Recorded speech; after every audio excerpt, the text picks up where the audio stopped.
Here with reaction is Texas Senator Ted Cruz. Senator, it was great seeing you. I saw you yesterday when I was in D.C. We talked about this very issue in detail for a long time, and I thought you had a lot of really insightful observations. Let's talk about them. Well, sure. Look, I think one of the reasons why the odds of the Democrats taking the House have plummeted is we've spent now 9-10 months with the Democrats embracing one extreme position after another. They learned nothing from the election in 2024. It's like every issue across the sun, they picked every 80-20 issue and decided, let's take the 20 side of it and let's abandon the middle class. Let's abandon ordinary working people. And you look at this shutdown now. The shutdown is driven by two things. It's driven, number one, by their desire for free taxpayer-provided health care for illegals.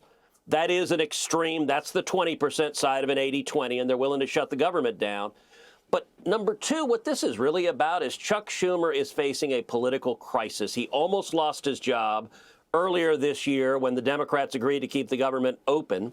And he's looking over his left shoulder at AOC. She is breathing down his neck. The reason we are shut down in day 15 of the Schumer shutdown is Schumer is trying to show the radical left he hates Donald Trump as much as they do. And I'll tell you two things that are infuriating. Number one, we voted today the 9th time to reopen the government. Republicans voted over and over and over again to reopen the government. The Democrats voted no. The government, I believe, will stay shut down at least for another week because, as you mentioned, the No Kings rally is on Saturday. And the Democrats are trying to audition for their radical left. They're afraid that they will be in real trouble with their radicals if they reopen the government. So for every federal employee across the country who didn't get a paycheck today on October 15th, the reason you didn't get a paycheck is because Chuck Schumer and the Democrats want to appeal to the radicals at these No Kings rallies. Now, number two, just about every one of those Democrats, they're getting paychecks. Under the 28th Amendment of the Constitution, members of Congress's compensation cannot change during their term in office. So they're all taking their paycheck. Now, I and many other Republicans have sent a letter to the Secretary of the Senate saying, do not pay me, do not deposit my check into my bank account until this shutdown is over. I'm not going to be paid until every soldier and sailor and airman and Marine is paid, until federal employees are paid. But the Democrats are being complete and utter hypocrites. And this is a political temper tantrum. And it turns out when you throw political temper tantrums, the voters don't like it. And I think that explains the plummeting numbers you put up there.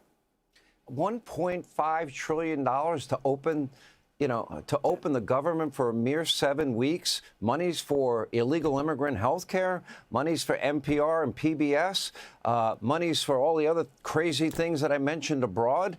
That's the hill they want to die on. Look, I guess Schumer's doing it. It's for his entire career, Senator, he has said he's against government shutdowns. We played montage after montage on the show. Okay, now he's going to go against everything he's ever believed in, thinking he's clinging to power, but I would argue that ship has sailed. He's done. He's leader in name only. He's out one way or the other. I think he's looking at the end of his career here. Look, I think you're right. I think he is scared for his political life. And the Democrats today are a party of radical interest groups. Now, I will say one of the most important things President Trump has done recently is he has pledged that he's going to go after Antifa. And what I've been urging is follow the money, cut off the money.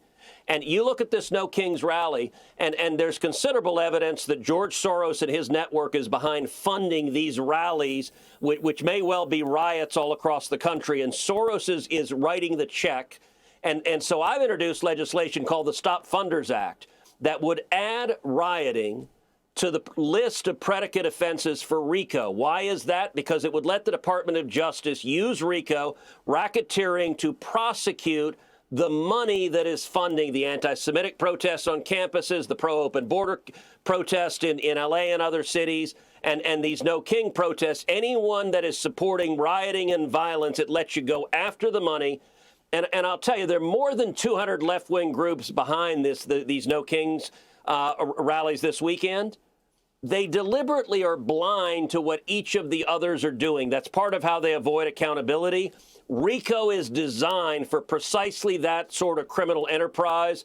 And so I believe the Senate, we ought to take up and vote on and pass our Stop Funders legislation. And I've urged both Pam Bondi at DOJ and Kash Patel at FBI, follow the money and prosecute those who are writing checks funding acts of violence, political violence or otherwise, across the country.